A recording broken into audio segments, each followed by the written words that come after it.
یہ میری خوش قسمتی کہ میں حضور کا امت ہوں. ساری زندگی اس کا شکریہ ادا کرتا رہوں تو کہ شکر ادا نہیں. ہم حضور کی امتی، نبی انتظار کرتے رہے، نبی منتظر رہے. حضرت خلیل اللہ کی بارگاہ میں پکار رہے ہیں، ربنا وابعث فیہم رسولا، مالک رسول بھیج دے.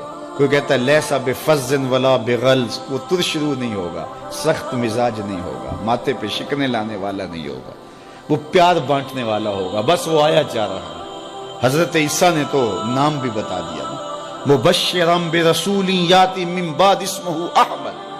لوگوں میں جا رہا ہوں، چلو نام بھی بتا دیتا ہوں، میرے بعد جو آنے والا اس کا نام احمد ہوگا. نبی انتظار کرتے رہے، 12 نبیوں نے انتظار کیا حضور کی امت میں ہونے کے لیے، تمنا کی. نستورہ راہب انتظار کرتا رہا، بحیرہ راہب انتظار کرتا رہا.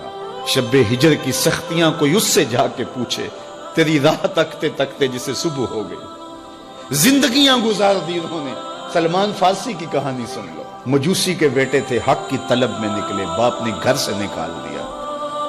ایک پادری کے پاس جا کے رکے، زندگی بھر اس کی نوکری کی. جب اس کا آخری وقت آیا، اس نے کہا میری تدفین کے بعد غموریا چلے جانا، وہاں کا پادری خدا رسیدہ ہے، تجھے اس سے کچھ مل جائے گا.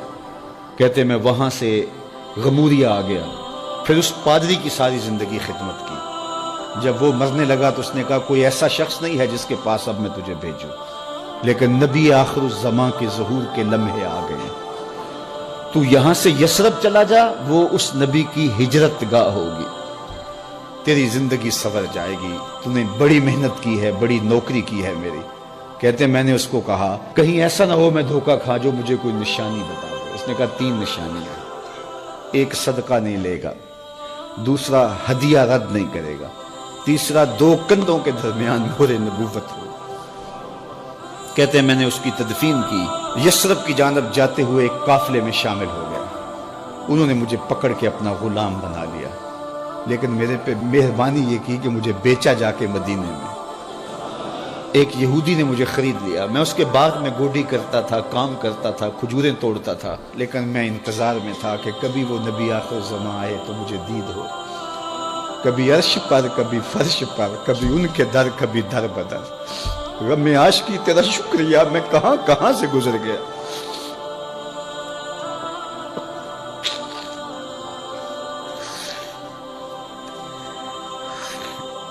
کہتے ہیں ایک دن میں اپنے باغ میں کھجوریں توڑ رہا تھا کہ ہواؤں میں مستی پیدا ہو گئی اور ہر سمت سے طلع البدر علینا کی صدائیں گونجنے لگیں. میں سمجھ گیا کہ وہ لمحے آ گئے. میں نے چھلانگ لگا دی اور دوڑ پڑا. میرے آقا نے سمجھا شاید غلام بھاگ گیا. اس نے دوڑ کے مجھے پکڑ لیا. میں نے اس کو کہا کہ میں نوکر تیرا ہی ہوں، لیکن دل نوکر کسی اور کا ہے. میں بھاگوں گا نہیں، مجھے جانے دے. میں کچھ کھجوریں لے گیا تھا صدقے کی نیت سے، جا کے حضور کو پیش کی. آقا کریم نے فرمایا ہم نبی صدقہ نہیں لیتے. کہتے ہیں نشانی ایک پوری ہو گئی. کہتے ہیں کہ میں کچھ دنوں کے بعد اور کھجوریں لے گیا اور میری نیت ہدیہ کی تھی. میں نے پیش کی، حضور نے قبول فرما لی. لیکن میں بھی کہتا تھا تیسری نشانی بھی پوری ہو لے تو پھر مانوں گا. اور وہ کیا تھی؟ 2 کندھوں کے درمیان مہر نبوت. کہتے ہیں ایک دن حضور میرے باغ میں آئے اور آقا کریم نے اپنے مبارک کندھے پہ چادر رکھی ہوئی تھی اور چادر کی اوٹ میں مہر نبوت چھپی ہوئی تھی. اور میں پیچھے ہو کے دیکھتا تھا اور میری آرزو یہ تھی کہ کوئی تیز جھونکا ہوا کا آئے اور چادر ہٹ جائے اور میں مہر نبوت کی زیارت کر لوں. حضور میرے ارادہ قلب سے آگاہ ہوئے. فَأَلْقَى إِلَيَّ رِدَاءَهُ. حضور نے چادر اتار کے میری جانب پھینکی اور پھر ایسے رخ کر کے فرمایا انظر الی ما امرت بہ. اس پادری نے جو بتایا تھا دیکھ لے آ کے. تو کہا میں نے دیکھا کہ حضور کے دو کے درمیان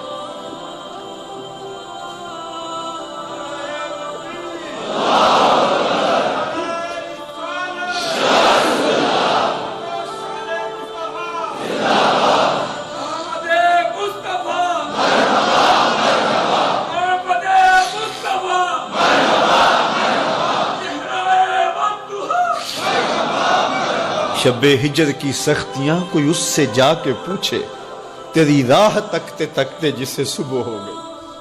ہم نے تو کوئی انتظار نہیں کیا نا، ہم نے تو کوئی دکھ نہیں سہا، ہم سوئے تھے، مقدر جاگ اٹھے۔ ہمارے والد مسجد سے مولوی صاحب کو بلا لائے، انہوں نے کان میں آ کے کہا مبارک ہو، تو حضور کا نوکر بن کے آ رہا۔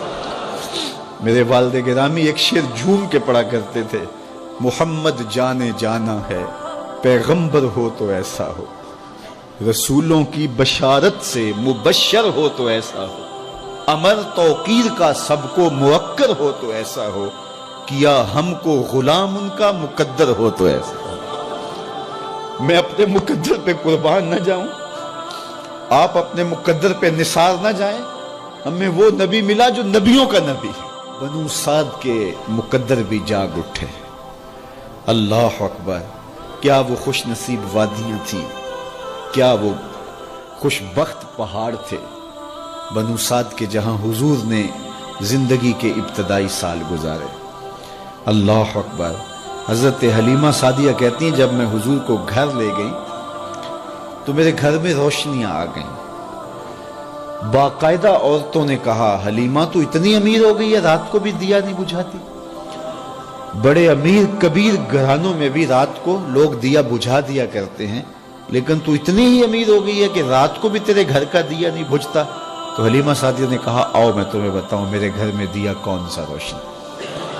باقاعدہ ہم جولیوں کو بلایا، پالنے میں حضور تھے، اشارہ کر کے کہا ما کننا نحتاج الی السراج من یوم اخذناہ، جب سے یہ پیارا گھر آیا ہے میں نے سارے دیے توڑ دیے، دیے کی ضرورت نہ مشعل کی حاجت، عجب روشنی تو نے پائی حلیمہ، بڑی تو نے توقیر پائی حلیمہ، بنی تو محمد کی دائی حلیمہ۔ کہا ما کننا نحتاج الی السراج من یوم اخذناہ، جب سے یہ پیارا گھر میں آیا ہے میں نے سارے دیے توڑ دیے۔ جہاں روشنی چاہیے ہوتی ہے حضور کو اٹھا کے اس کمرے میں لے جاتے ہیں، وہاں انوار پھیل جاتے ہیں، روشنیاں پھیل جاتی ہیں۔ کیسے اجالے پھیلے، کیسی روشنیاں پھیلیں۔ حلیمہ دا چھپر کھجوری دے تھلے، حوراں وچھالے نوری مسلے، فرش تو عرش تک پہ گئی دہائی، حلیمہ نے لٹ لئی خدا دی خدائی۔ اللہ اکبر۔ وہ سارا دن تو صحراؤں میں گھوم لیتی تھی، اسے جب بھوک لگتی تھی لبوں کو چوم لیتی تھی۔ بخت جاگے حلیمہ سعدیہ کے حضور ان کے گھر آئے۔ اللہ اکبر۔ جدھر سے گزرتے گئے نور پھیلتا گیا، انوار پھیلتے گئے۔ حضرت سیدہ طیبہ طاہرہ حضرت عائشہ سلام اللہ علیہا فرماتی ہیں کہ میں کچھ سی رہی تھی کہ میرے ہاتھ سے سوئی گر گئی۔ اب حضور کے گھر میں دیے میں جلانے کے لیے تیل بھی نہیں تھا، میں پریشان تھی، سوئی گر گئی، اتنے میں حضور تشریف لائے۔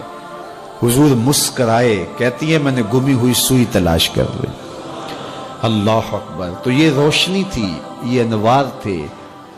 اللہ اکبر۔ اذا ضحک یتلالع فی الجدر، جب حضور مسکراتے تھے سامنے والی دیواروں پہ عکس پڑتا تھا۔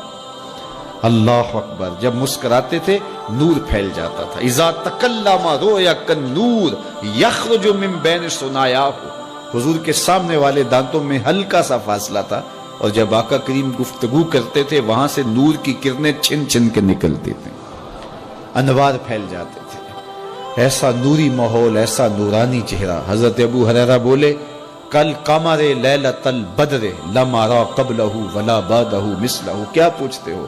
14ویں رات کا چمکتا ہوا چاند تھے میرے حضور۔ پھر کہا نہیں نہیں نہیں، حضور جیسا نہ پہلے دیکھا نہ بعد میں دیکھا۔ حضرت حسان بن ثابت پاس کھڑے تھے، کہا دیکھتے کیسے؟ کسی ماں نے جنم دیا ہوتا تو دیکھتے۔ خدا نے وہ سچائی پن چھڑیا جدے وچ محمد نو ٹالیا سی۔ حسینہ جمیلہ دا منہ موڑ دیتا، محمد بنا کے قلم توڑ دیتا۔ مثل او در عالم امکان متصور نیست، حضرت شیخ مجدد کہتے ہیں حضور کی مثل بزم عالم میں ممکن ہی نہیں ہے، ہو ہی نہیں سکتا۔ اور اقبال کا لہجہ بھی دیکھیے، رخ مصطفیٰ ہے وہ آئینہ کہ اب اس سا دوسرا آئینہ، نہ کسی کی بزم خیال میں نہ دکان آئینہ ساز میں۔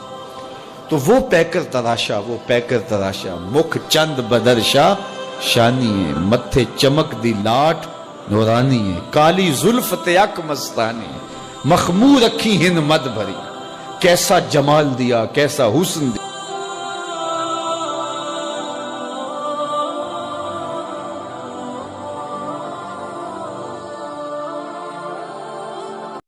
مزید اسلامک ویڈیوز کے لیے ہمارے چینل اسلامک موٹیویشن 1-2 کو سبسکرائب کریں اور بیل آئیکن کو دبانا نہ بھولیں تاکہ ہمارے ہر نیو ویڈیو کی اپڈیٹ آپ تک پہنچتی رہے۔